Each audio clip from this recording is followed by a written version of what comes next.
loaded. Golly, got a loaded show. I got a shit. Rewind. Welcome back to another episode of Entirely Live. We got a loaded show for you guys tonight. And I think the NBA is in a weird place right now, right? Like young stars are getting questioned bets, changing roles on teams. LeBron James, teams are trying to figure out, who they really are before the playoffs hits, which is an amazing thing to do, but a little late to be figuring that out, right? We're talking Sengun and Sabonis, KD taking blame in Houston, Lakers possibly turning Bron into a third option. So I mean, yeah, we got to have that conversation.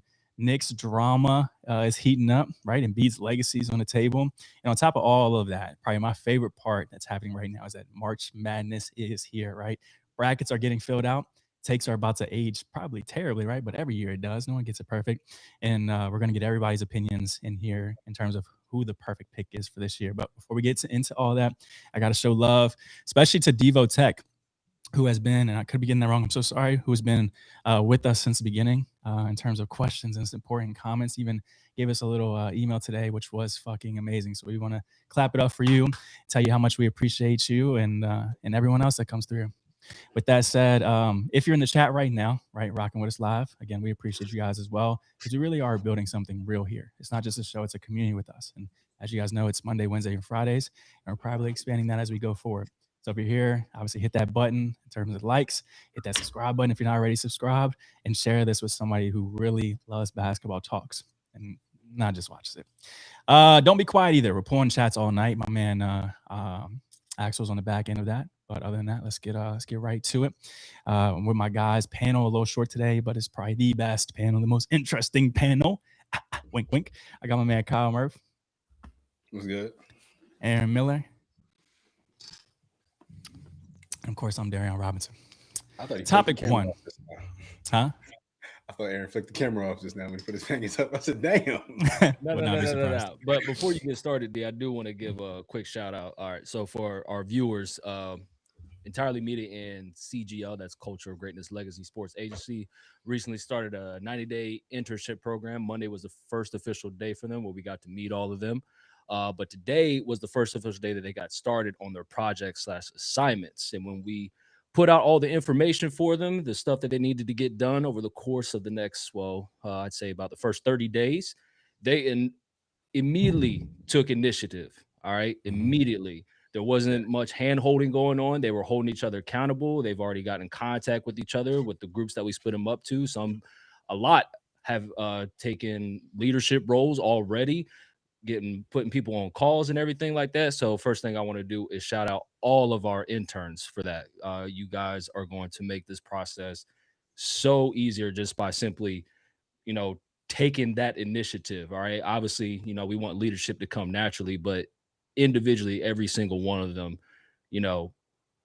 crafted out their own lane by going ahead and not waiting around to be told what to do. They immediately got into it. So I want to shout out all the interns for that. Yeah, amazingly said. Putting those kids to work, Rich Paul style. Hey, look, they want to be here. They want to be here, and we're lucky to have them. Kyle, how was first day in your opinion? Ditto everything that Aaron said. So I love the fact that everybody took ownership, accountability, and initiative of just never knowing these people, never working with these people, but you still see the people who stand out and take that ownership to work for what we have. We all have one goal. We all have one dream. It's a lot of work, and they understand that they're being very selfless for what for everything that you're doing. We put a lot on them.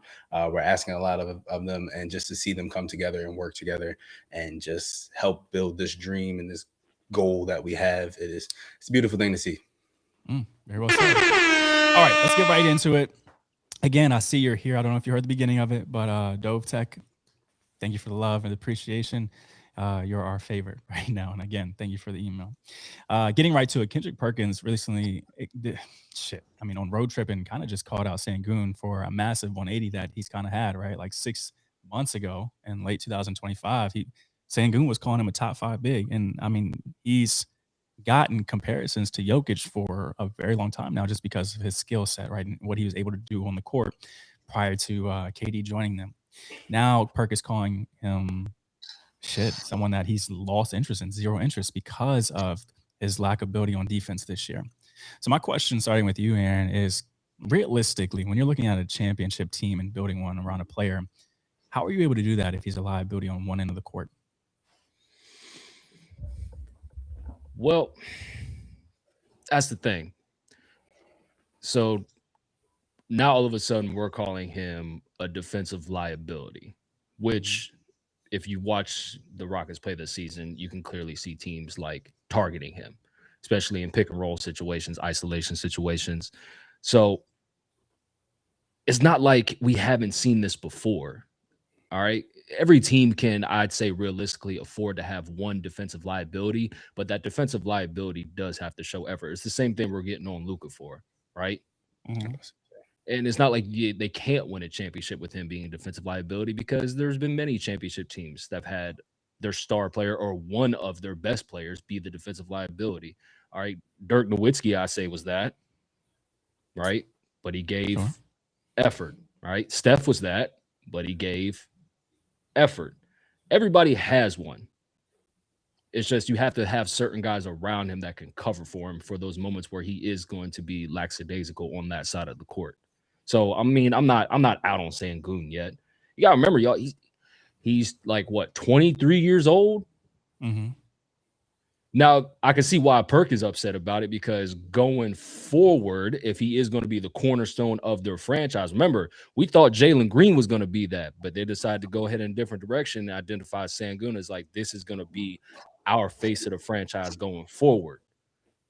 So I think he does acknowledge that. He has a great coach in Ime Udoka that is going to remind him, hey, when it's time for KD to leave the game, you're going to be the guy going forward. And I can't have my guy being targeted on the defensive end. You're going to have to show me something, because I can't have you in certain situations of the game where I got to take you out because I know they're going to attack you. Yeah. I mean, that segues kind of into our next question, which was, can Sengun, can he coexist with another superstar? And like when we look at what he was with last year, Jalen Green, I didn't see Jalen Green as like a superstar, right? Especially in terms of like, the KD's, Bron's, Steph's, them type of stars. So I think that's where we got to be a little bit careful in narratives, because this is, for me, the first time he's actually having to coexist alongside a real superstar, someone that demands that type of presence in KD, and not just a high usage scorer, but like someone that's upper echelon. And so that's the difference, right? Jalen Green needed the ball. KD kind of bends the defense in a way that like forces other people to get open, which they didn't really have last year. So now he's just not a hub like we talk about with Jokic being, and even Embiid being a little bit. He's being asked to react, right? Score, which fucking Aaron said that's inconsistent this year. I could see that.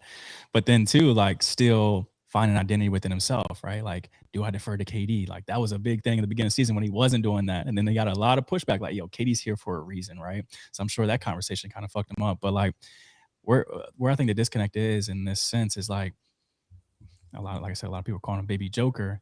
When everything ran through him, he could, obviously dictate the pace of the offense. He was that main focal point. And then now he can't do that. So Kyle, my question again to you is, in your eyes, can Sengun play or coexist alongside another superstar? Jesus. Yes, but it needs to be a superstar that complements him. Like I think him and KD don't really complement each other well. Even though KD fits in every system, I think he's capable of going on any team and being an asset to any team. But Sengun doesn't play defense. KD's not known for defense. They're both offensive threats. They're not the biggest defenders, or like they don't focus much on defense. So it's just like you can't have both your superstars that don't play defense. So, or that aren't a solid part of the aspect of their game. So I think Sengun, like, and now that the narrative of defense is coming around, because it's been so offensive focused for so many years, and now everybody's talking about defense. Now all these superstars are coming out as they need to play more defense. I think just defense is becoming to shift the focus. And once people start catching on, and nobody wants to be that person that's always going to not be on the defensive, be a defensive liability. So I think it's going to start switching. Sengun's he has to get better shape too. He's going to get in better shape. He's going to focus more on defense.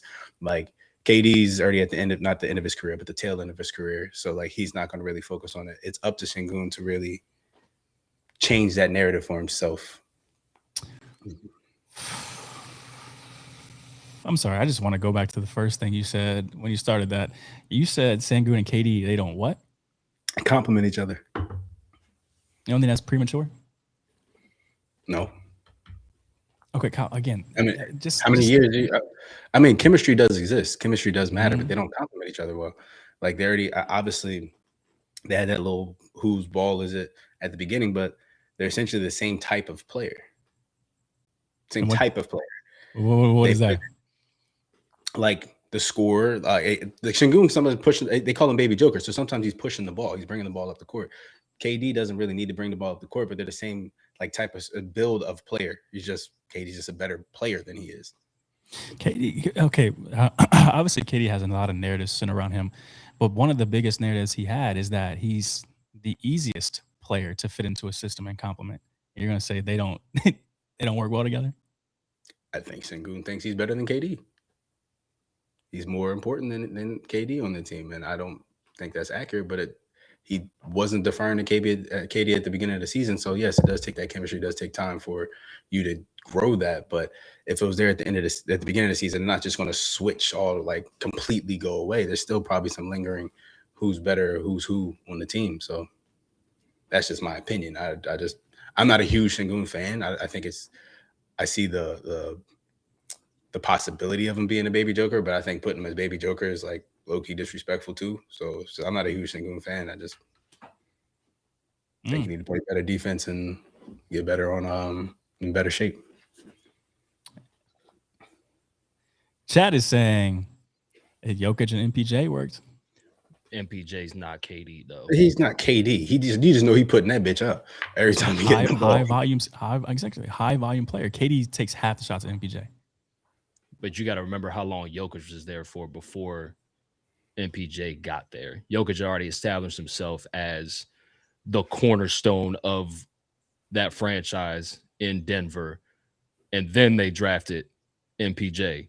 You got Sengun was drafted by Houston, has already been there for about 4 or 5 years, and now you're bringing in this all-time great, and you're telling a young dude who thought he was going to be the cornerstone going forward, especially after they traded Jalen Green. Now you're telling him to all of a sudden take a back seat. Mm-hmm. So it's just MPJ. It was easier for MPJ to establish like this is the guy. I'm aware of that. All right, I'm not here to step on anybody's toes. I'm just here to fit in. Whereas Sengun, like, oh shit, Jalen's gone. I'm the guy. Next thing you know, here come KD. Shit, correct. Do I take a step back? Or are we still going forward with me being, the guy on this team? And it's like, no, no, right. That's tough for people to accept. Right. That's tough. Yeah. And so early in his career, people are comparing him again to Jokic. Like that you're too. Comparing, you're like, you have to feel some type of like, your chest poke out a little bit. Like you're comparing me to arguably the best player in the league for the past 4 years, and I'm this new 23-year-old dude who's supposed to be the face of the franchise. You have this, highlight player, real guy, and Jalen Green that they traded. And now I'm the franchise dude. Like, I think there's just a little bit of an ego in there. So. Good point. Rito said, I don't know if Houston has their pick this year, but it would be perfect time for them to make a move for one of those guards coming out of the draft. I love Mikael Brown Jr. With them next year. So I'm glad you bring that up because that's something we can definitely talk about when we talk about March Madness. That would be a heck of a situation, especially with you don't know how Fred VanVleet's going to come back next year. So we will certainly see. With that being said, I mean, so then tell me, panel, Houston has 2 options, right? And I know it's late in the season. So they should have already figured this shit out. If not already, option 1, right, is that you look at it and say, okay, Sengun is still the system. You lean fully back into him as that Jokic type of player, that hub, and then KD, shit, I can't even say this. KD plays off of him, right? He does the cuts. He talks about actually in the last interview, talk about coming off stuff, being the spacer, picking his spots.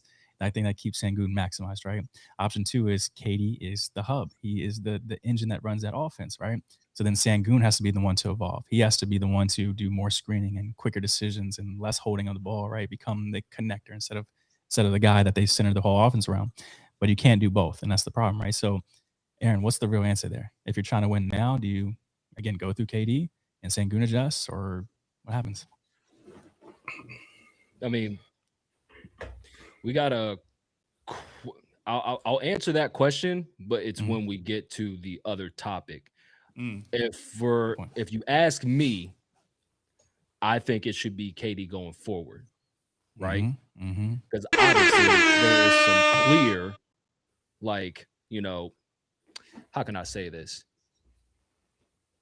It's clear that on the Houston Rockets, nobody has established whose role is what. Mm-hmm. It seems like every possession on offense, somebody's taking turn to be the guy. Yep. Or to get a bucket. I could be wrong. Hopefully I am wrong. But it just seems like these young dudes, Jabari, Amon, Sengun, and Reed Shepherd, like they were looking forward to being like this young core that was going to develop together.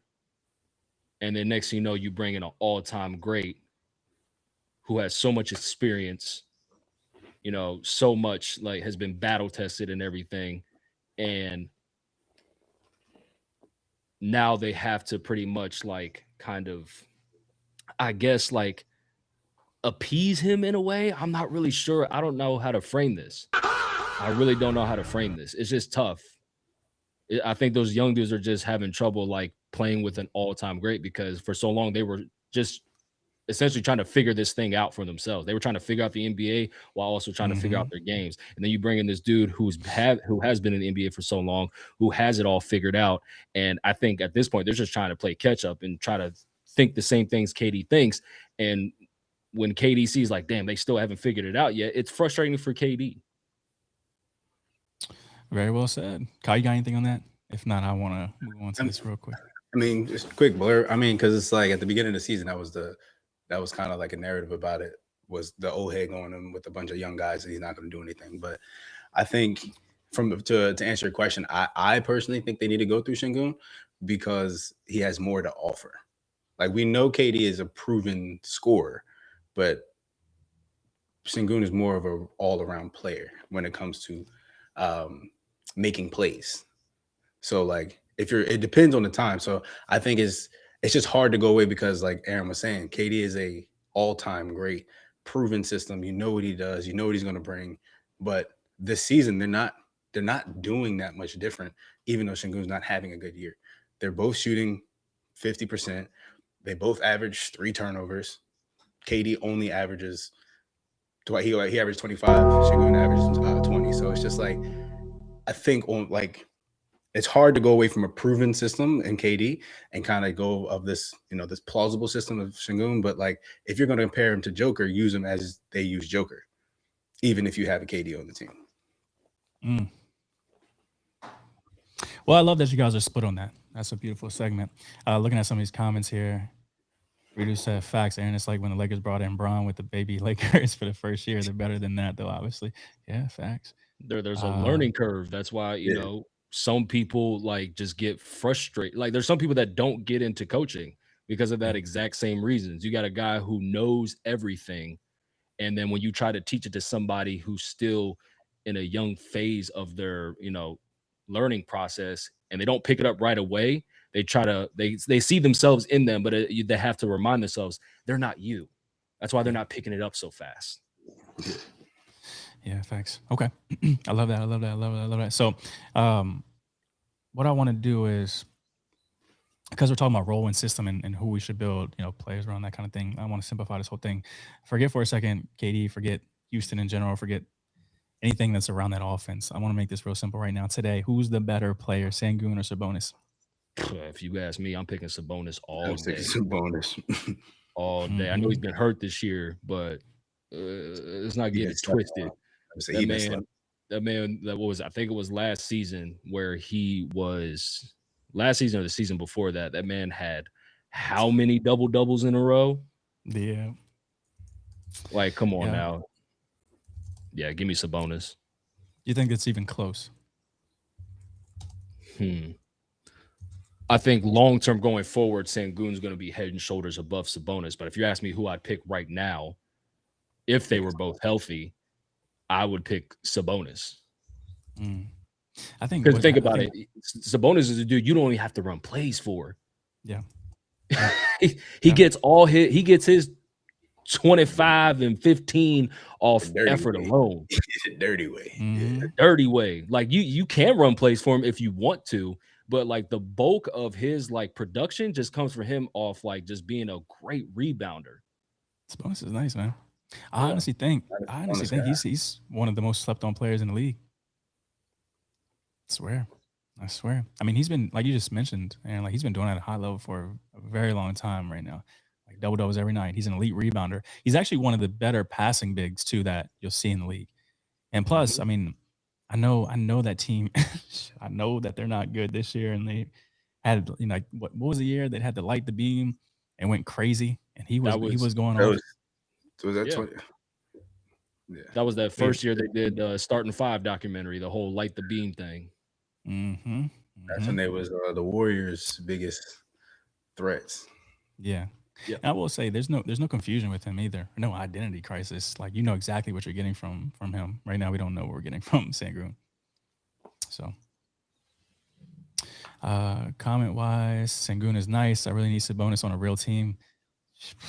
Yes. Get him out of there. He's played for some terrible teams.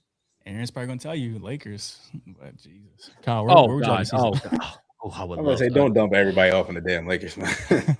Kyle, stop hating, man. My Lakers need a center. Hey, there you go. Trade LeBron for Sabonis. Ayton just said he had a very humble statement recently. He did that to save his contract because he knows he was on the fence of getting another one. All right. What did he say? He said he's not that guy. He looked himself in the mirror and was basically just like, I'm not that guy. That's not what I came to the Lakers for. Yeah, it took you that long to realize that with fucking LeBron, Luka, and AR on the team. Shit. Oh, okay. Did not hear. Okay. All right. Damn. All right. Well, I mean, all that actually kind of brings us right back to Houston, right? Because if we're saying Sengun isn't there yet, and we're saying KD, you know, is obviously still a guy to run the offense through him, then why does that fucking offense even look disconnected? I know we touched on this a little bit earlier in the week, but I want to go a little deeper with this because right now it's not just about Sengun anymore, right? It's about KD, the system, and the fact that your best player is out there now taking the blame for all of this, right? We've seen KD do this in the last 2 or 3 post interviews. So I think Houston, obviously, we have a problem. My question for you, Kyle, is, I mean, Ime called this sloppy, and KD said that he needs to be a screener instead of the primary option. Is that the right move for the team that has title aspirations? Again, I think there's so much humility going on in the league where all these superstars are trying to just fall on the sword, which I respect, but at the same time, like, you're KD, man. You're not going to be a screener.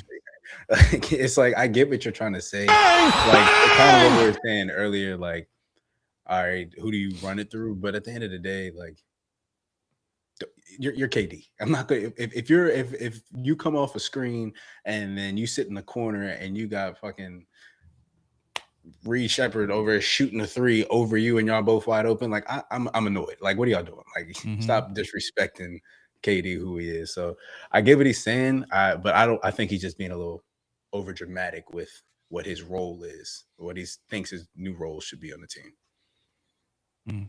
Aaron? See, I thought of it a different way. I think he actually meant what he said in that moment. He meant 2 things by it.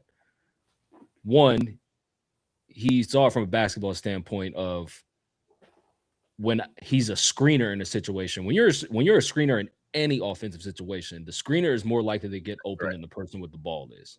Yeah. So I think that was him saying, maybe I do need to play a little bit more off ball. So that way they can't double team me.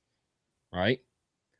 And then 2, I think that was also his way of telling Ime Udoka, stop having me bring up the ball so much so I can't get doubled, so I can be more effective on offense. Because if you noticed during that game, when they played against the Lakers and they lost, because in that fourth quarter, they went scoreless the last 7 minutes. Every time KD brought up the ball, the Lakers were essentially in like a 2-1-2.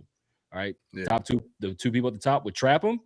And then the person in the middle would just kind of survey and look at his eyes to see where KD was going to pass it to next. And the other 2 were just kind of filling out, right? They were making KD pass it to the corners. And here's Houston's problem. I noticed that they don't have consistent shooters outside of Reed Shepherd. Amen Thompson is not a good 3-point shooter. Jabari Smith is a streaky 3-point shooter. So the Lakers realized that and said, if we trap KD prevent him from going one-on-one, then we're going to live with the fact that Jabari Smith or Amen Thompson is shooting a three from the wing or the corner. The only person we really got to worry about is Reed Shepherd. But we're going to obviously identify the shooter, run out to him, make him put it on the deck. We're fine. If you make him put him on the deck, you're good.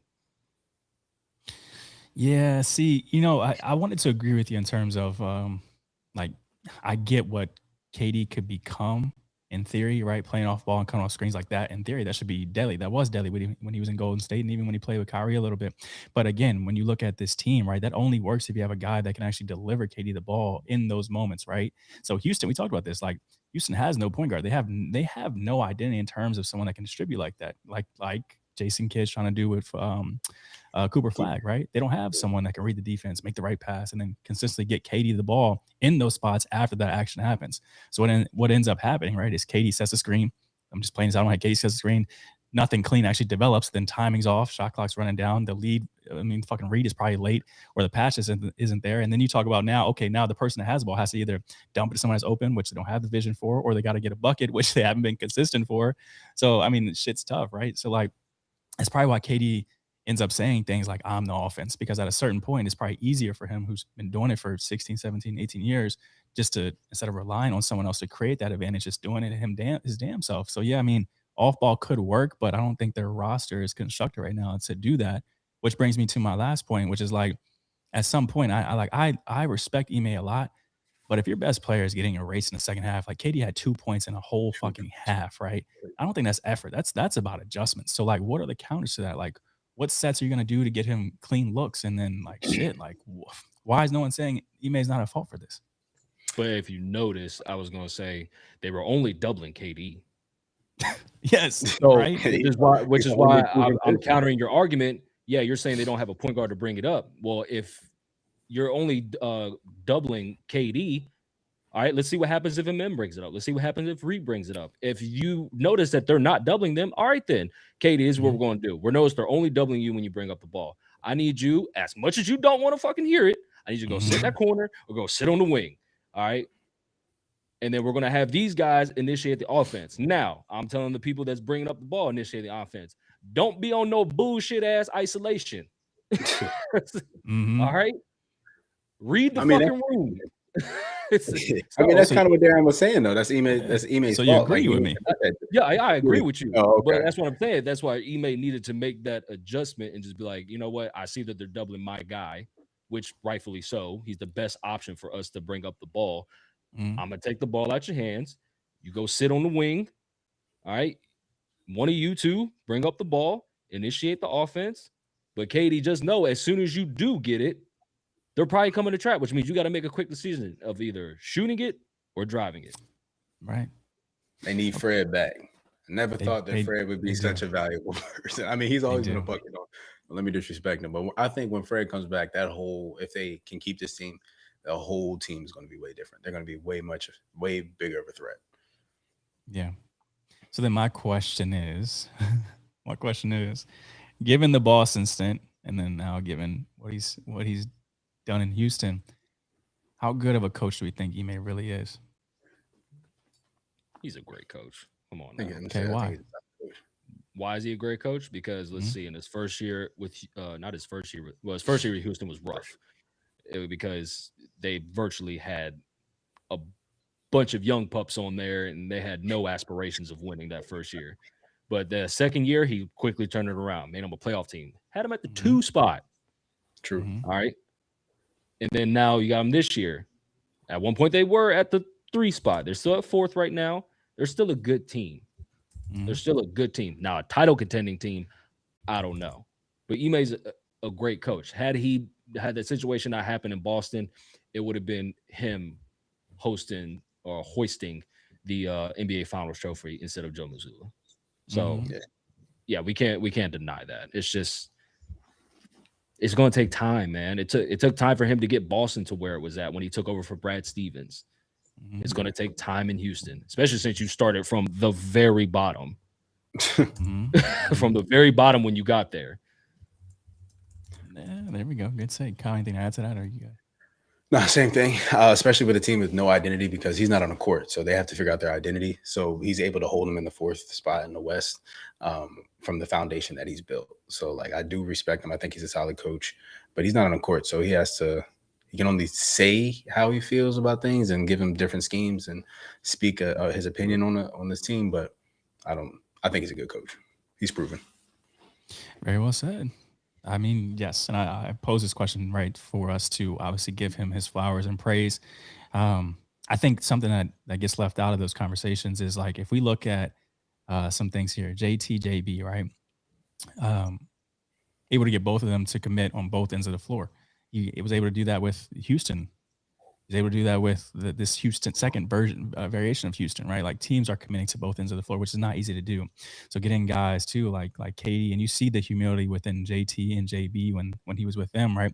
Getting them to publicly take blame and adjust their role is something not every coach can do. So I think when it comes to what he's able to provide, it's one, he definitely has the respective locker rooms that he's in, 1,000%. The accountability aspect is there for him and for his players. I think he definitely raises the floor for teams. He does make them serious. I will say that, to your point, Aaron, 1,000%. The only thing I'm questioning is right now, and again, it goes back to the point that we're kind of making where this is still their first year together, so it's kind of hard to see. The only thing I'm, again, questioning is he able to actually produce a good offense with the talent around him? So we will certainly see. Definitely will see that in the playoffs. Kyle, want to take a mid-roll, please? Yeah, quick shout out to everybody that is showing up on live and locked in today. If you're just joining the stream, make sure you hit that like button and jump into the comments. We definitely want to hear and answer the questions that you guys have on the topics that we're talking about. So keep locked in. Perfect. All right, let's talk about my main man, Aaron's Lakers, and especially LeBron James, because that's been a hot topic for. That's the soundbite I need. Write that down. I need the trash soundbite. Oh my gosh! All right. JJ Redick kind of made this situation very clear, which I like, because now I think JJ's in that mindset of, like, I'm ready to do what just makes sense for this team, right? He's not asking people; he's kind of telling people what the situation is. LeBron James is essentially that third option. That's very clear, and giving the keys to Luka and AR, which rightfully so, in terms of what that offense looks like when they're at their best. They are an elite duo to me. At least, the defense is what it is, but elite duo. So, Aaron, has there ever been a superstar, right? Superstar in a role player role? Yeah, Tim Duncan. Those championships when they went up against the Heat. That was the latter end of his. That was the latter end of his career, and they had young fella Kawhi Leonard, leading the charge for them. You know what I'm saying? It's happened before. What about Melo? Oh, okay, hold on. But which championship? What team? Oh, championship. Sorry, I'm thinking just superstar. I was gonna say, no, my bad. Could you count Dwight Howard when he was with the Lakers? Absolutely. You would consider those guys still superstars in those years? So that was my question. Is it, like, still currently? I don't think LeBron's a superstar right now. He's not a superstar. Brother, he is still face of the league until we identify new. No, but that's what I mean. Like, a superstar talent, or a superstar play, or a superstar brand. Because I don't think he's playing like a superstar. Like, he may not be playing like a superstar, but he is still a superstar. Yeah, brand wise, he is a superstar. That's what I was saying. Are we talking about superstar play or superstar? Because you can't put a superstar third option. This is how I know he's still playing like a superstar even at the age of 41. Because when he's out there, they're still guarding him like he's in his fucking mid-20s. But that's what I'm saying. Like, what's the definition of a superstar? Because I guess that you could say Chris Bosh then, when he was on the Heat. On the Heat. That's another good one. You could say Kevin Love. So that's what I'm saying. Like, are you saying superstar brand on the bench or as a third option, or superstar play? If you're saying that LeBron is a superstar playing, I don't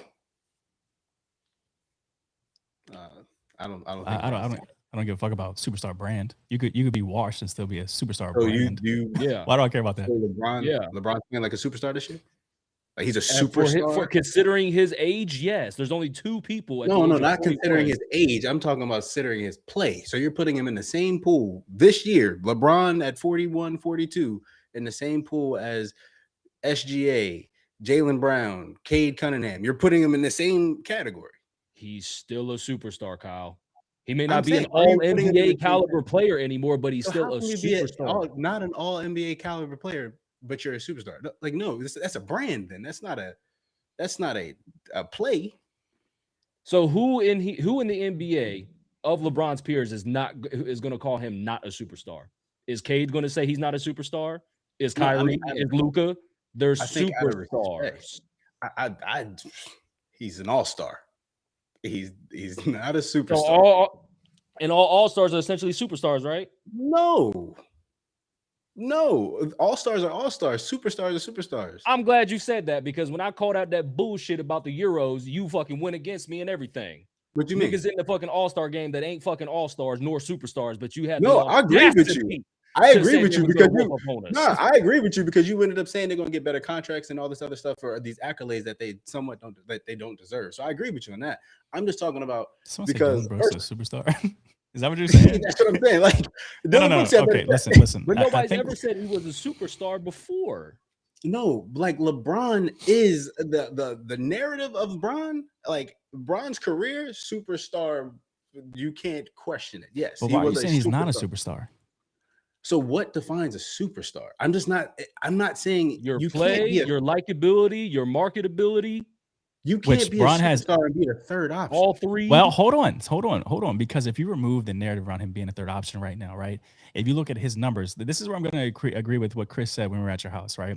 He is still putting up all NBA numbers, right? 24 to 25 points, 7 to 8 boards, 7 to 8 fucking assists per game. And he's still one of the smartest decision makers in the league. So when you look at statistically, his numbers are still there. He hasn't dropped there, and he's never going to drop in the superstar fandom world outside of basketball. So technically, he's still a superstar because he's still producing at a higher level. Brand is a superstar. But if you remove that, his numbers are still technically there. 21, 5, and 6 is a superstar. Is that what he has right now? 21, 5, and 6. You're going to put him as a superstar? Like, that's what I'm saying. Like, Sabonis averaged that. I mean, Sengun averages that. What does KD average? But there's more that goes into the superstar role than just play alone. It's just. I guess you could say face of the NBA. You guys have this whole narrative that is just their play that makes somebody the face of the league. And I've been trying to tell y'all there's more that goes into being a face of the league or a superstar than just your play. It goes your play, your likability, your marketability. Do you relate to people of different demographics like kids, women, and things of that nature? He is still all of those things. You can't just say because of his play that this doesn't make him a superstar anymore. There's more that goes into it than just that. But that's why I asked, are we saying his brand is a superstar or are we saying his style, his play is a superstar? I just feel like now if you say all NBA player, you're going to put him on as a third option, then okay. But for the question, when is the last time a superstar has been a third option? I don't think that has happened. The closest one I can think of is ironically Bron's teams. What about James Worthy? He was a third option on those Lakers. He was considered a superstar. Was he? Yeah, he was great, but he also played with Magic, and he played with them. So it's just like, why can't LeBron's situation be the same? He's playing with two guys that are clear superstars in AR and Luka. Ooh, so AR.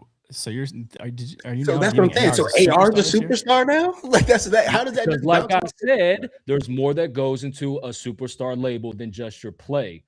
AR has likability, marketability, he didn't have anything but play. Huh? Based on the criteria you just gave, how was Tim Duncan a superstar if he only had the play aspect? He wasn't relatable. He was boring. I wouldn't even call him likable because he never got the chance to get to know him. He didn't sell jerseys like that.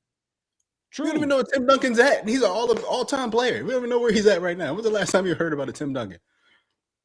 We don't know where Tim is actually. He might be somewhere on jeans for all we know. All right, them big ass jeans. Yeah, he retired, grew dreads, and then started doing taekwondo, whatever the hell it was, and he ain't never seen him again. I'm just, and that's why I'm saying, and because I know the narrative around me is that I hate LeBron, but that's not the case. I'm just saying if for the fact of a superstar, like to call somebody a superstar, like if we're talking about brand, yes, he's the biggest superstar the NBA's ever had, LeBron. But if you're talking about like play, I don't think he falls in the superstar category this year. Specifically this year, he's not a superstar category. So okay, all right, fine. So then, then I want to ask both of you, because typically, you really only see this when you're not building a super team like Miami tried to do, and Chris Bosh, who was a superstar at the time, had to become that third option, right, in a Justice game. When we're not talking about that aspect, you really only see superstars become role players like this because they physically really can't carry the load of the team anymore. So is that what JJ's kind of omitting with putting Bron in that third option right now? I'll let you go, Aaron. I already have my rant. What do you mean, like putting?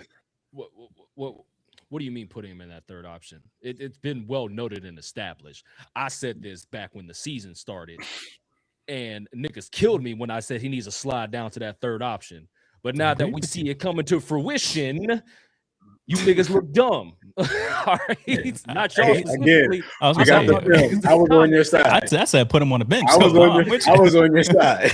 Yeah, you two niggas said put him on the bench. I just said he just needs to slide down to the third option. Okay. And people killed me for saying that. But now that we see that it's actually working, that he doesn't have to do as much like he's done for 22 fucking years. Mm-hmm. Like, come on now, y'all. Like, this is exactly what he's always wanted, not to carry the load. Yeah. He tried it with AD. It didn't work. Yeah. And now it's finally working. Now, in terms of are the Lakers going to win a championship this year? I don't care if LeBron was first, second, or third option. We not winning it this year, but it has nothing to do with our three main players. It has to do with the fact that we don't have a fucking bench. They got a lot of names. Yeah, I don't think but like with the question when you said that he can't carry the load of the team, I think he's still able to do it. He just doesn't want to do it. So having LeBron at the third option is probably like he might score 30 a night now, because all you gotta do is sit there and chill and make a layup, do a backdoor cut, make a cool dunk, like, because you have these prolific scorers in AR and Luka. They can go off for 30, 40, 50 points. So Bron, he's just going to be doing the not the dirty work, but he's not going to have to do anything. He's just going to, and then fourth quarter, but all right, give Bron the ball. He's still got all this energy because they already scored all the points at the beginning. And now you're going to be like, all right, cool. Let's stop this 280 freight train that's going to come to do a layup or try to block. And he's full energy. Nah, LeBron is going to just, if they actually run it this way, I think it's going to be a problem. I don't think they can win the chip, but I think it'll be scary. Don't nobody want to see him in the playoffs. Mm-hmm. Yes. Now, I wish Chris was here for this because this goes right back to kind of like when I brought up those questions, like coaches should give pushback to, narratives that are out there in the world for large organizations. Like fucking Boston would be one, Lakers would be one, San Antonio used to be one when they had that shit going on. But like, if you feel there's a certain adjustment that needs to be made, do that despite what the name is, right? And I think by JJ making this vocal, right, that tells me that shit. Like, again, this is why I like him, because it tells me he's ready to win right now. Like, he's coaching like he's ready to win, not coaching based off the name on the back of the jersey or however, what $52 million man is what we're calling him, right? So I think a lot of coaches, if they probably think this way because everybody wants to win, but not a lot of them say it out loud. You don't have a lot of vocal coaches like that, especially if first of all, not a lot of them get players like LeBron on their lineup. So I don't think a lot of them have an opportunity to do so, right, or be put in this position. But to me, it tells me that, JJ, while good with numbers, right, also understands the dynamics around that team, right? He's defining roles very clearly right now, especially as we're ramping up for the postseason, even if it's uncomfortable for not only that team, but for the media, right? Because, they're going to run with shit like this, like they always do, even us, like right now. But it tells me that, like, he says, okay, let's look at this roster, right? I got Luka as my primary creator. Reeves, right, is handling fucking. Sometimes he can be the number one option on any given night, which is crazy to me, but fucking amazing. But when Luka's hot, he's handling that secondary playmaking spot really well, and then maximizing obviously LeBron to his fullest in a more efficient way, right? Not as frequent, but more efficiently, kind of like Kyle was just alluding to. So I think it's a gamble too, right? Which is probably what Chris would probably say. It's a gamble, right? Because if it works, JJ's going to look like a genius, right? They're going to say, extended LeBron's career to year 29, right? And unlocked the team to a whole new level, right? Right? That's what they'll say if it works. But if it doesn't work, it's gonna look like he took a gamble and misread the whole hierarchy of this organization and mismanaged LeBron James, which is a crazy statement to make, right? So I think it is a gamble, but I like that JJ was confident with this. This again, I think that's the makings for a really good coach. And I think the Lakers are in good hands, right? I think when Aaron said, leave it up to the exciting whites, right? And JJ was a part of that. So yeah, I think it's great. I mean, we talked about it last week when we were talking about how the coaches need more power. And I think it is like they can actually coach. And this is probably one of the biggest challenges is having the biggest star that the league has ever seen, almost arguably the biggest star the league has ever seen, and putting him as a third option of, the GOAT, air quotes, is I think it can work out. I think it will extend LeBron's career if it works out the way it will. Aaron, do you believe in JJ? Yeah, I believe in JJ until proven otherwise. All right. I think he's gonna eclipse the normal. He's gonna eclipse the normal tenure of a Lakers coach. Usually, if you're a Lakers coach, you got 2 years to show me that you're worth a damn. You got how many? How many? You got 2 years. 2. Okay. 2 years to show me that you're worth a damn. If not, there's a door. Pack them up. Pack them up. Okay. All right. Cool. I love it. All right. Obviously, when you have a coach that's clear about expectations like JJ is right now, it kind of sets the tone for the whole organization, which is really good. But speaking of, the tone of it, there's a young star in San Antonio, right? Setting the tone right now. That really should have everybody paying attention. Like we knew Wemby was great coming in. And obviously he's really exceeded expectations in my opinion. Because it's crazy too, because most teams they'll celebrate 50 wins, right? Especially if the team of the organization hasn't had 50 wins in a long time, like kind of the Spurs had. But the Spurs have that now, right? Wemby said that that's not even close to enough, right? So obviously he wants to eclipse the 60 and push for records. So then, Aaron, I want to start with you on this. What does it say about Victor Wembanyama that 50 wins for a Spurs organization means nothing to him? I mean, it just sounds like typical Spurs. Spurs players. You can tell that he has Tim Duncan, Coach Pop, Tony Parker, and Manu in his ear. That's why he was the perfect player to be drafted for that kind of organization. Yeah. All right. They're all about winning there. All right. For the longest time, they didn't know what it was like to not miss the playoffs. Mm-hmm. So there was already that expectation, like going forward, once you get to the point where we can start winning again, this is the expectation. All right. It's going to be playoffs and then eventually consistently competing for championships. And that's what they're starting to get back to. But I do find it kind of ironic that he's saying that he said like 50 wins means nothing. But at the same time, it's like 50 wins mean nothing. But at the same time, he was also saying that he deserves MVP and Defensive Player of the Year this year. So what means more to him? I'm not trying to start none. I'm just saying. I see what you're saying. You see what I'm saying? It's like, so the 50 wins doesn't mean nothing. Getting to 60 is what he alluded to, is what's more important. But at the same time, it's like at the back of his mind, he's also thinking about MVP and Defensive Player of the Year. So he's like, kind of, yeah, I'm all about winning, but let's not get it twisted. I also want this as well. He's young.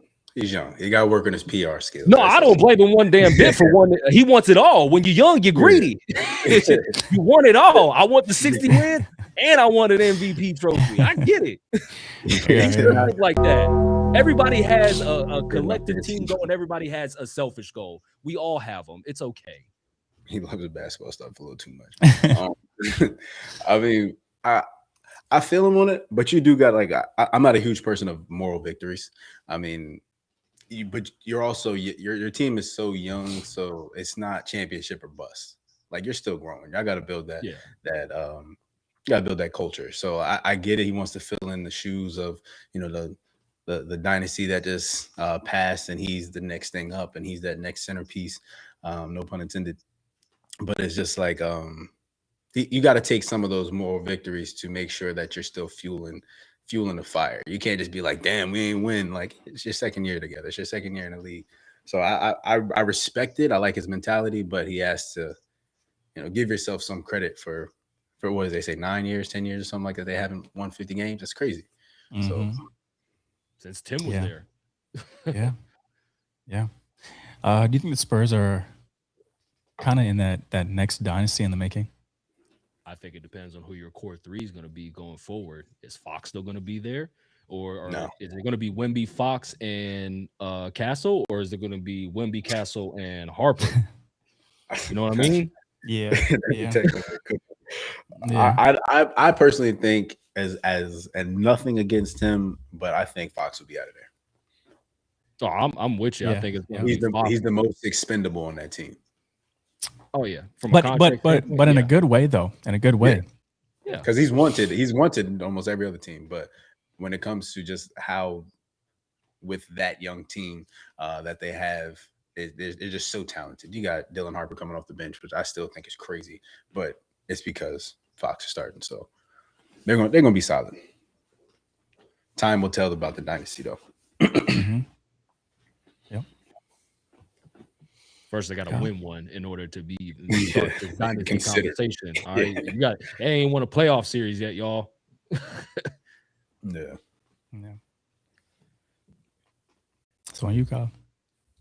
Oh, well, and also to Wemby, I get him. With the last question that we had, is he a little bit more like Tim Duncan or Kobe? I want to say that he's more like Kobe because he has the jobs not finished mentality. So with the 50 wins and everything. But shout out again to everybody in the chat. What are you doing? You said is Wemby closer to Tim Duncan or Kobe? What does it say right beside it? Shout out to everybody again in the chat. Thank you for joining us. Thank you for joining us live. And if you're just joining the stream, make sure you hit that like button to jump into the comments. We want to hear how you stand on these topics.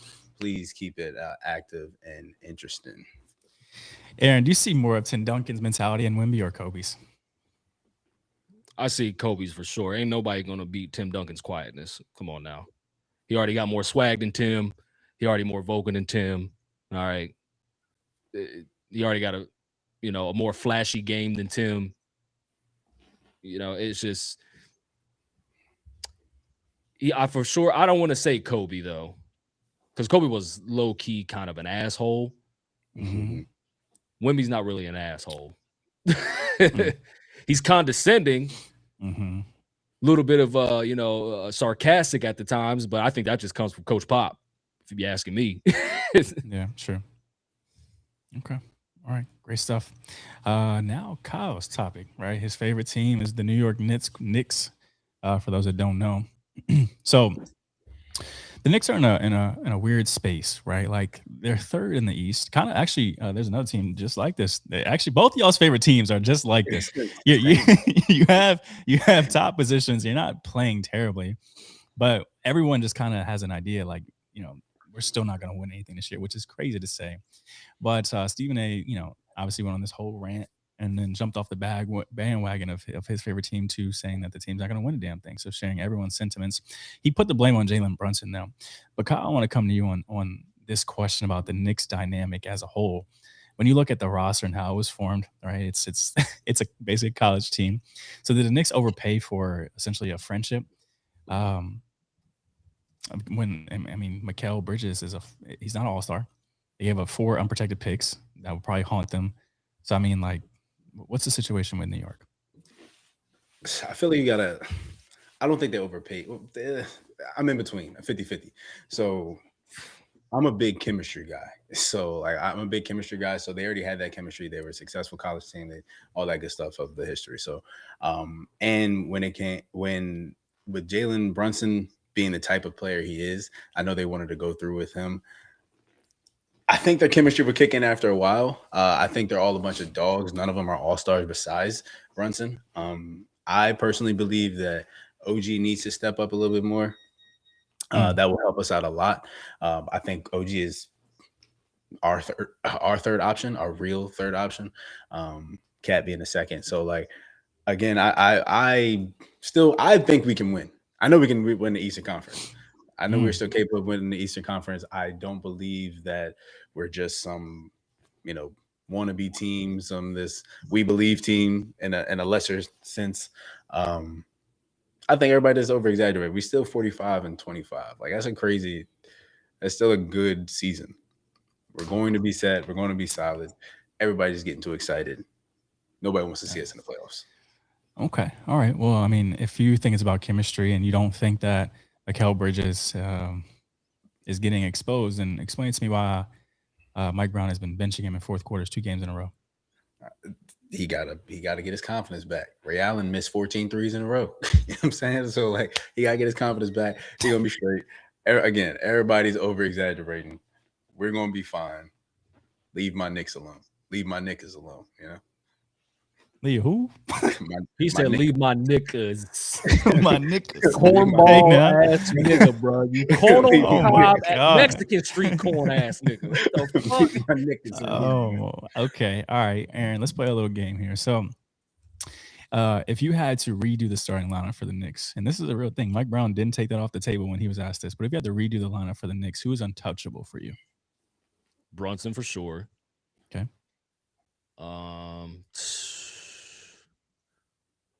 I mean, listen, I'm honestly, I'm just gonna keep it real, Kyle. The only nigga that's safe is Brunson. All right. Y'all had 33 the other night. I'm saying Josh Hart plays. I think Josh Hart. I think Josh Brunson. I'd say Brunson, Hart, and Robinson. Okay. That's fair. That's fair. Yes. Okay, Hart and Brunson, and I'll throw in Robinson as well. But Cat, yes, he's been going through trade rumors for the past 2 years. OG is at this point. You call him the third option. That's you. Mikal Bridges. Look, they sold the farm to get him. 5 unprotected first round picks. Yeah. But he was cooking. He was looking great over there. But you know how these professional teams are. It's not what you've done. It's what you've done for me lately. Yes. I'll say this. People, Stephen A. Smith did wild out on Mikal Bridges. Like he didn't win them 2 games against Boston in the second round last summer. So let's not act like he's not doing anything or hasn't contributed to this team's success. But this year, he has, I'm not going to say struggle. It's not what they expected. It's been rocky. It's been very rocky. They should have been first this year. Yeah. Mm-hmm. In the East. East. Why we shouldn't have been. There's no reason why you shouldn't have been. You upgraded the team. You added pieces. You added more depth. You added a coach that you thought was going to retain your defensive presence, but also raise your offense. That's why I'm saying, or that's why I said when we was on Player's Choice, I said if Mike Brown doesn't get back to the bare minimum, the Eastern Conference Finals, I wouldn't be surprised if he's gone as the Knicks head coach because you added more, but you achieved less. Bare minimum, you have to get back to the conference finals. And we will. Relax. We will. It's okay. Okay, Knicks and Cowboys fans, I tell you. Yeah, y'all like Cowboys fans for real, delusional. All right, second round exit, Kyle. Don't be surprised if you lose to Cleveland. All right. In-season tournament. No one cares about that shit, man. Nah.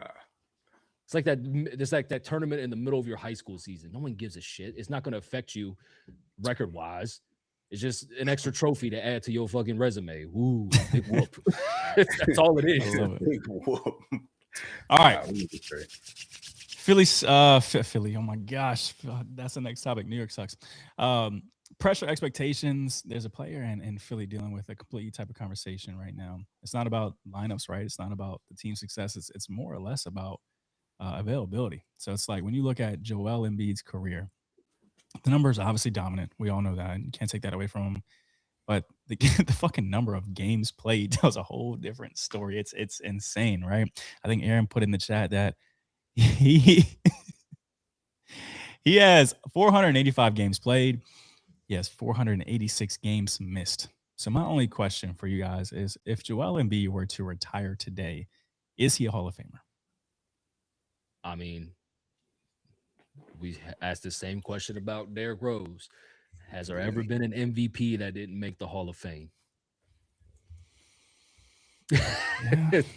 So, Yeah. is he a Hall of Famer? It's not up to me because I don't have a vote in that. But like, hey, if you ask me, just because you had an MVP alone, that MVP solidified. When you have an MVP, that lets me know one thing: that even if it was just for one season, you were the best player in the whole NBA. Out of 450 people, you were at the top. You can't take that away from him.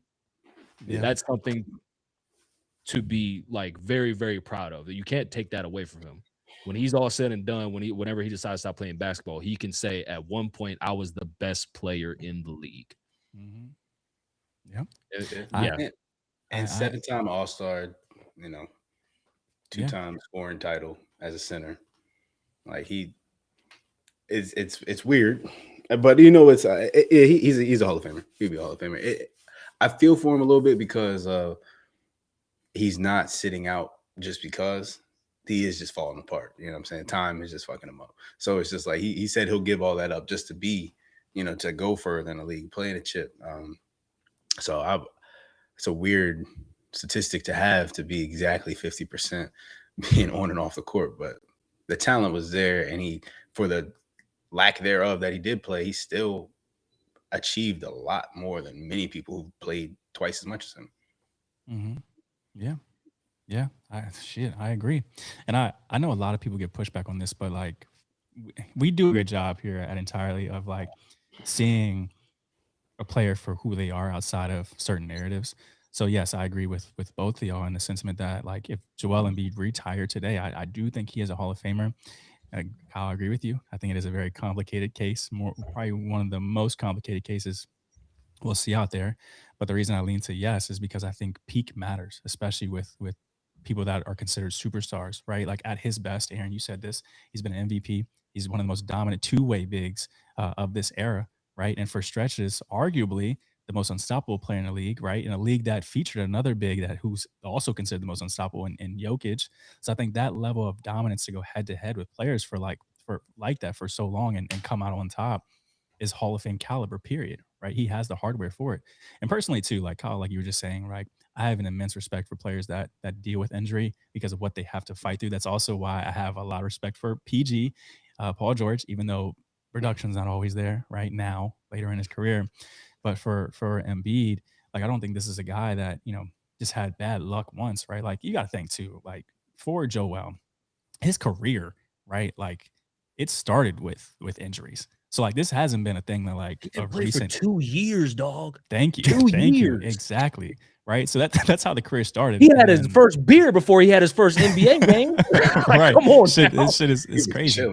and so like, yes, exactly, Aaron. You hit nail on the head, right? And then obviously constant setbacks year after year. So I mean, a lot of players, they don't even make it back from that, let alone become an MVP and then still try to carry a franchise. Let's not forget that. So I mean, I think when we look at Embiid, I mean, if you look at the number, yes, it's easy to judge that and see missed games, but you also got to look at the other side, the other number that of the 485 games he played, where that's resilience and dominance when he's on the fucking floor, right? So, I mean, all-time ranking, chat, yes, this does obviously affect that. Availability affects all-time ranks, but Hall of Fame, if we're, looking at one of the most dominant players of our era when he played, that has to count. So I'm with it. Hall of Fame player. Only thing I didn't like is he was ducking smoke with Jokic. Oh, when we were sitting out every single Boy, what? Bro, I saw something yesterday that said he hasn't played against Jokic since 2019. Which is sad. No. 23, so that means he was playing running a lot. Why are you running? Nigga for 7 years, dog. You act like you on the run. Damn. Right. Okay. Thanks, Aaron, for that. So then question for you guys. Would you rather have a short but very dominant career or a long but consistent one? Ooh. It's like a So Jamal somebody that Crawford had or a Joel short. Embiid. All right, so I was thinking more like T-Mac, Penny Hardaway. And Oh, you're then talking about Vince superstar Carter. guy. Okay. ooh, give me. I mean, give if me you the- gotta think, Kyle, if you're having a short but very dominant career, you're probably a superstar in those dominant years. Yeah, I mean, but if you compare it to Vince Carter, I would take Vince Carter's career over Joel Embiid. yeah, Well, he I did mean, play his for like career's. 20 I wouldn't something say years. career. I wouldn't. Well, I mean, would you? All right. What would you Just the pick? longevity, just because of the love Yeah. of the game, you get to play that long, and he was still a great player throughout his whole career. hmm Had minor injuries here and there, but if you're comparing it to Vince Carter, a Vince Carter-esque type person, yeah, I'm taking that type of career over Embiid. I mean, I kind of see this question as: would I rather be Brandon Roy, or would I rather be like DeAndre Jordan, where Yeah, it's like Brandon Roy for 5 years was probably the second best shooting guard in the league, but DeAndre Ayton, even though he was never a top 5 player at his position, Jordan. yeah. sorry, DeAndre Jordan was never a top 5 player at his position. He's Didn't he lead the league in rebounding one year or a couple years? but I don't think he was top. I don't think people were calling him a top 5 center, but he's been in the league for so long. Yeah. Me and Kyle were If- just looking at this. Some of those names that have like 19-year careers we had no idea about was crazy. Taj Gibson. Yeah. And he's still kicking. Still in Yeah. the league. He was starting for the Derrick Knicks. Rose for a championship 30 years ago. He was starting for the Knicks. I was like, no, get this man out of here. That's how I knew he was washed. I mean, if it was up to me, I would pick the consistent because I'm racking up checks. That was thinking of money, and more money, Yeah. more money. and I hate the what if factor. Like just being that what if factor, I would hate to be that, man, if I would have, or if this never happened, like I wouldn't have putting myself in that situation. I don't think I would like that part in the argument. You know what? I'm glad you talk about things you don't like, because for me, a lot of those players, right? You're seeing people have to constantly defend them. Like Tracy McGrady, he was nice. Like, or Penny Hardaway is another one that people like, and that's why I brought him up to sleep on. And they forget that he was shit. They were saying better than Jordan. Like, but you have to reinforce that to people. Like, he was this. So it's like I would hate to have to be that guy that has to constantly say, I was nice. You was nice. I hate that. That's crazy. So yeah, I'd rather be consistent, because then at that point, like, I don't care if you think I was nice or not. I got the money. You know what I'm saying? That sounds like Wilt and Bill Russell. Stop bringing up that nigga, man. God damn. With that said, I want to talk about probably again my favorite topic of the evening, just because March Madness is, I mean, it's insane. Every year it's insane, right? So when we look at college hoops in general, this time of year is very different, but the way we look at basketball is also a little different. Aaron, is March Madness the best pure basketball product that we have available to us? I think at one point, hold on, how can I say this? I think yes, it is. Who are you? I think yes, it is the best pure basketball product we have. But I do think as of recently, and Chris is probably going to hate me for this, ever since they introduced NIL, people have questioned the product. It's still good, but it's not what it was before these dudes started getting paid. Now, I'm saying this to say, I'm happy these kids are getting paid. I am pro player. Get your money. I'm jealous. I wish this was around when I was getting recruited. I wish. But let's just keep it real. Like, people are over here questioning whether or not these kids are like, how can I say this, doing a form of load management in college basketball, where they're not playing to preserve themselves so they can be ready for the draft. They don't want to hurt the draft stock. So that does kind of hurt the purity of the game a little bit. Not a lot, but a little bit. You see the trajectory going the other way. Yeah, you see the trajectory going the other way. I mean, but it's still a great product. It's still, look at the amount of money it generates just for 1 month. The TV ratings. the excitement from fans all across America.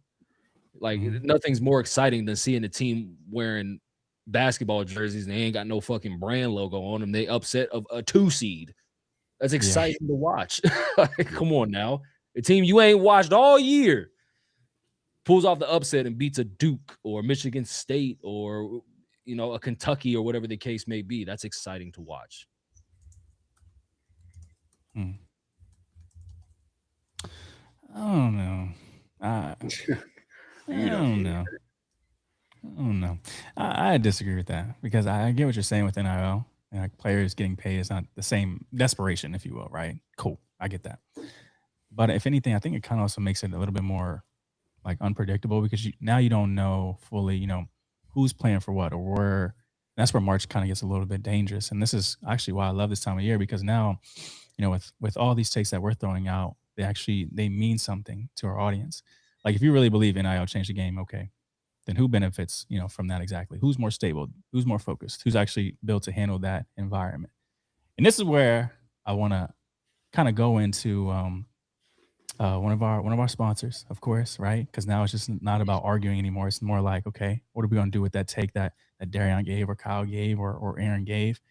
And that's why I mess with my bookie this time of year, right? So you're already watching the game, you're already making picks. You might as well turn that into something fucking real, right? And the best part is, like, right now you get 100% of that bet back up to $500 plus a $25 casino credit.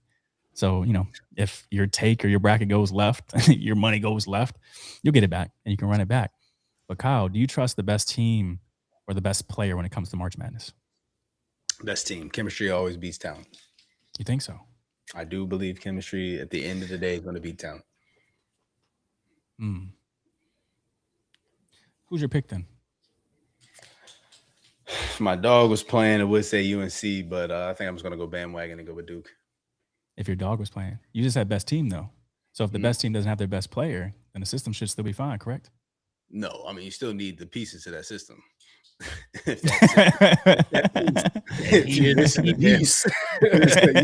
You're missing the damn engine in the car. It ain't going nowhere. So,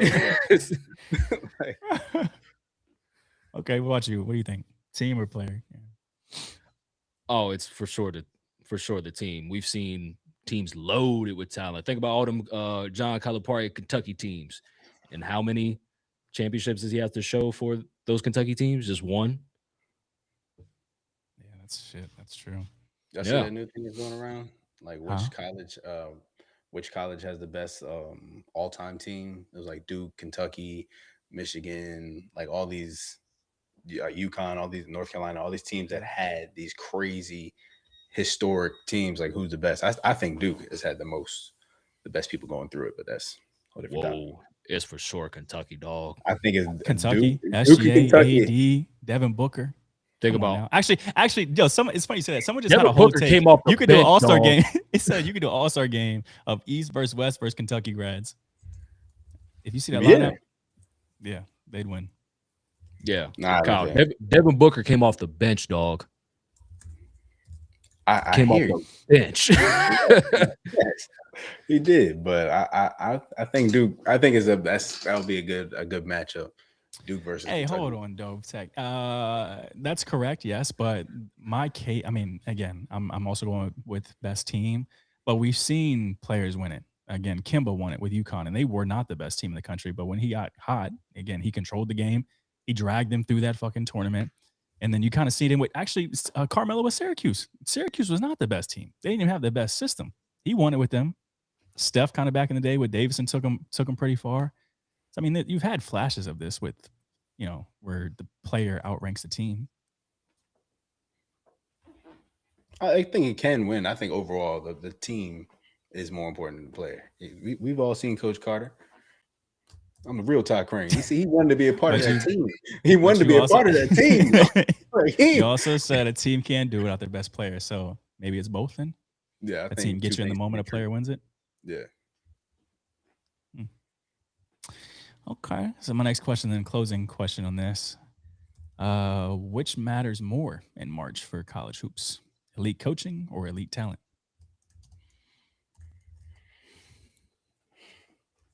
Coaching. Why? I mean, that's where Coach K's and Izzo's and Roy's come in, because I feel like you need to have that foundation, and especially at the time of these young men, kids, whatever, are playing. Like, they're still learning, so they haven't been the stability of the coaches have been there typically a lot longer than the players. So they know when to call the timeouts. They know how to slow the game down. They know how to control and manage the pace. So I don't think that players are ever really more important than the coaches to me. What? I don't think players are more important. I hope we're on the same page with this, Aaron, but we'll see. I don't think players are more important than the coaches. Is that just for college? College. Okay, college. I was about to say. I thought you were just saying in general. No, just in college. I think you're still growing at that point. Not many people can be Kyrie and play 9 games and then come into the league and cook. Like, you know what I'm saying? Like, you need coaching. If coaching was obsolete, then they wouldn't have coaches. So, like, I don't know why people discredit coaching so much. I mean, I get what you're saying. If you're saying just at the college level, the coach probably matters more than the players. Okay, that kind of could have been worded different, because the coach, think about the blue bloods of college basketball. Those coaches have been there longer than the players have. All right. Plus, with this transfer portal, like, the players can jump ship anytime they want. So in that aspect, I get what you're saying. Yeah. Yeah. I mean, bro, like, I'm gonna swing with players in this one, because, like, I get what you're saying 1,000%. That's why coaches become legendary coaches and they stay long in college. But that only takes you so far. Like, at some point, like, players have to make plays, right? And you can, like, as a fucking coach, you can draw up the perfect set. I get that. And Aaron, you've seen this because you played this at a high level. But if you don't have a guy that can hit the shot or create something late, then that shit does not matter. And you don't look like a good coach, right? So, like, if I had to pick one, I'm definitely going with players, especially elite talent, because it doesn't matter to me how good that system is. It doesn't matter to me how great you are of a coach. Again, basically, there are going to be moments in a game, especially high pressure games like that, where the game breaks down. And yes, you could argue, coaches know when to take timeouts and stuff like that. But if you don't have a guy that can just go out there and get you a bucket, basically what I'm saying is you can have a bad coach and a team of elite players can take you all the way. I really think that. But I think, I mean, I don't know. I could do some research. That was then you got to break down, like, who is a bad coach or knowledge. I'm just saying in general, like, do you like anything that pop off that in your head that's happened, or like I don't know any thoughts or theories of that happening. Like, how many times ultimately? I mean, you said if the coach doesn't have the player or the talent, then he's not going to get far. Well, the coach has to pick that player first. Mm-hmm. Or NIL can bring you there, yeah. Yeah, or NIL, but then at the end of the day, it's my money. I can choose whether to pay you or not. Right. Yep. I mean, but I just think that it's discrediting the coaches in the college world. I think it's discrediting the coaches. Like, yes, you can have a bunch of talent, but that means you have a bunch of egos. That means you have a bunch of people who think they can do everything, like, on the court, and there's no stability, there's no foundation. A coach so you can't have that.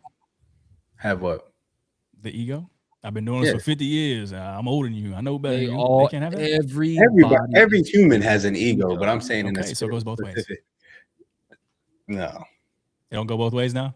No, I'm just saying, like, not the way that you're trying to use it. I think that coaching is a fundamental piece of college basketball, and you need that fundamental piece for college basketball to be a coach. And if you don't have that, I don't care who you like. Yes, there would be times that they win, but I think in the long term, if you just had a bunch of good players play on one team, like, we're seeing it now in the NBA. So why do you think it wouldn't happen in NCAA in college? Seeing what happened in the NBA, like a bunch of talented players on one team with no coaching, which is why JJ Redick is now taking the charge and putting the best player to ever play the game as a third option, because the egos, the system wasn't matching up. So the coach had to come in and take control.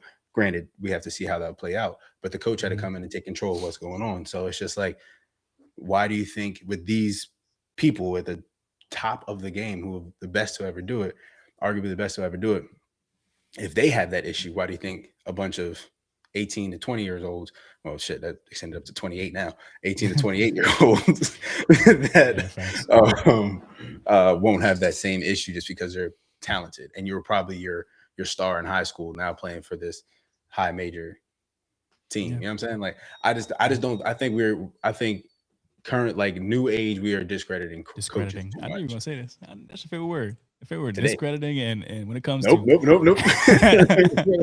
Oh shit. Okay. All right. Well, I mean, respect. Yeah, respect and discredit. Okay, gotcha. I mean, that's exactly why this next question to me really matters, because if talent and coaching, right, when it matters in those moments, and really every 1 seed should be safe, right? But we all know that's not how March works. So let's kind of get real in this. I know you guys have done the research on all the number 1 seeds. Which number 1 seed do you see getting taken out first? I'm looking at Duke. Yeah, I was gonna say. Oh, you use it? Oh, okay. Because my blue, we lost Foster. Yeah. Yeah. I mean, and don't be wrong, I have Boozer like taking over point guard responsibility roles, but I mean, there's a reason Foster was starting over Boozer. Right. Exactly.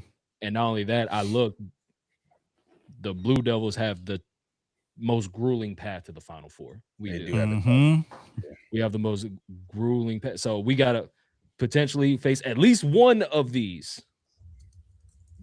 UConn, Kansas, Michigan State, Louisville, UCLA, NC State. All of them are in our region. You got one coach in there, back-to-back national championships. Kansas got the potential number 1 pick, Bill Self, championship coach. Michigan State, Tom Izzo, legendary. Championship coach. Did we just add coach just now? Shut up, bro. Louisville, UCLA, NC State. Like, come on now.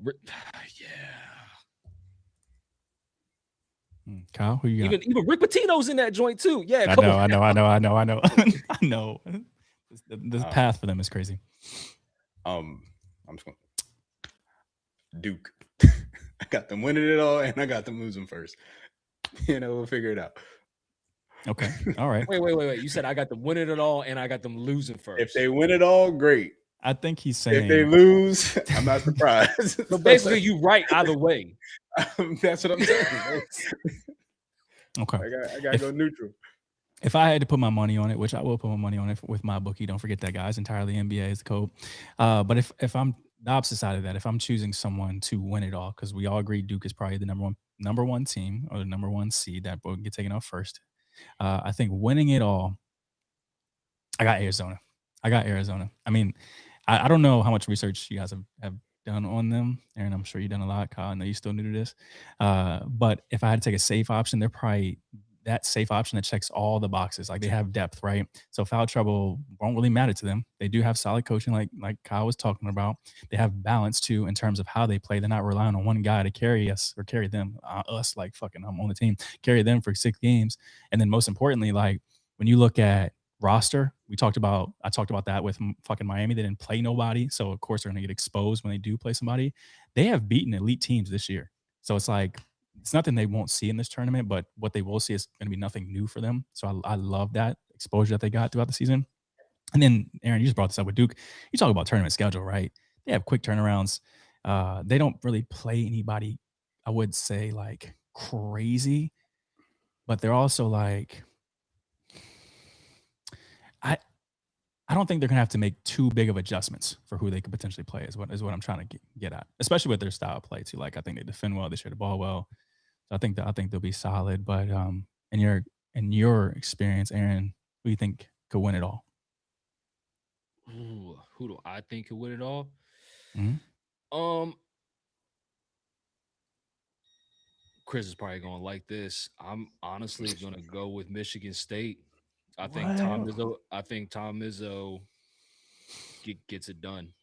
Back to them coaches again. They talk about the players. I think Tom Izzo gets it done. Because one, they probably have the easiest route outside of Florida. Florida really only has to, if they do end up running into this team, is Houston. But yeah, something about Michigan State, it just seems like they have the easiest route to get there. Oh, I'm sorry. Not Michigan State. Michigan. My bad. Oh, I'm sorry. Chris is gonna hate Michigan. that now. My bad. Not Tom Izzo. Ignore everything I just said. Michigan. Okay. Michigan. Good. I feel they got tough. the easiest route to get there. They really only have to go up against Iowa State. That's about it. And they only have to worry about Iowa State, Kentucky, and potentially a Cinderella team in St. Louis, and that's only because they have a very, very, very good offense. How come no one's looking at Florida? It's because they're the weaker of the number 1 seeds. They have the worst record out of them. They're 26-7. The other number 1 seeds all have 30+ wins. I get that, but I mean, technically they'd be defending champs, right? Because they won last year. Yeah, they won last year, but they could run into Houston, which also gave them a run for their money in the Elite Eight. Yeah, I was just about to say that. I'm changing mine to Houston. Shout out to Ashley. Yeah. So Houston is tough, man. They play with true grit too. I don't know. I mean, Florida closed out their season with an 11-game win streak too. Like they're coming in hot. I mean, my sleeper team, I ain't gonna sit up here and lie, and it's solely because of one player and a particular coach. Let me guess. Arkansas. I was not gonna guess that. What the fuck? Coach Calipari and Darius Acuff. That's all. That I feel like one. Hey, elite coach. You argued player. He argued coach. They got both the player and the coach. They call it what did Rich call him? Darius Atough. Yeah, that boy nice, man. He's nice. Okay. Well, there's the picks from Entirely. I love it. You can't really go wrong with any of those unless you lose money. Then I guess you did go wrong, but don't blame us for that because you put your money up, not us. Don't put too much up. But if you do put too much up, just do up to 500 so you get it right back. But with that said, man, this is why we do the show, right? Real conversations, real disagreements, and honesty. These takes, I think, obviously, Aaron always has this quote that I look stupid now or whatever now, but I end up being right. That a lot of that does happen, but he has to actually say it. He has to get his take off for that to happen, and that's what Entirely is all about. So we see the comments, we see the debates, and obviously we're going to keep bringing you the show more and more every Monday, Wednesday, and Friday. So if you rocked with us tonight, make sure you hit that like button, the subscribe button, share this with somebody who thinks they know basketball better than you, and we can really test that. I will say too, something we were talking about is those that have been rocking with us. We'd love for you guys to eventually be able to come up here for 5-10 minute take with us. So we'll be on the lookout for that. I keep saying Dove Tech. I'm gonna just call you DT. You're now labeled DT with us. Again, thank you for being here. But we'll be back Friday morning, bright and early. Get your coffee, and we'll go from there. So again, thank you for rocking with us. Yeah.